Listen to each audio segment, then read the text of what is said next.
ബ്യൂട്ടിക്യൂന്. അപാരം തന്നെ. ഇപ്പൊ മനസ്സിലായല്ലോ ഞാൻ ആരാണെന്ന്. Koothattukulam Mary, age 45.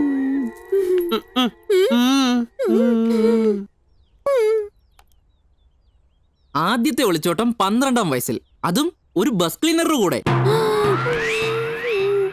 രണ്ടാമത്തെ ഒളിച്ചോട്ടം 14-ാമത്തെ വയസ്സിൽ 50 വയസ്സായ ഒരു അണ്ണാച്ചിയുടെ കൂടെ.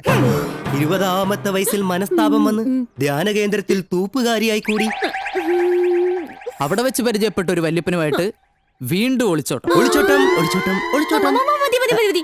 എല്ലാം മനസ്സിലായി. ഞാനേ കൂത്താട്ടുകുളം ഷാപ്പിലെ കറിവെപ്പുകാരൻ കുഞ്ഞച്ചന്റെ ഭാര്യ മേരി തന്നെയാ. കൂത്താട്ടുകുളം മേരിയേ. പിന്നെ നിങ്ങളെ പോലുള്ള ചെത്തി പിള്ളേരെ കൂടെ കൂടുമ്പോ ഒന്ന് മോഡേൺ ആയി നോക്കിയതാ. ചീറ്റി പോയല്ലേ. പെർഫോമൻസ് കലക്കിയില്ലേ മേരി? ഇനി ക്ലിയോപാട്ര തന്നെയാ. പിന്നെ I like your smartness. Thank യുടാ, താങ്ക് യു. അതാണ് കുളമായി കിടക്കുന്ന കിച്ചൺ. അവിടെ പോയി ചാർജ് എടുത്തു. ഓക്കേടാ, ഓക്കെ. കൊള്ളാലോടാ അവതാരം. ഇവളിനി എത്ര നാളത്തേക്കാ?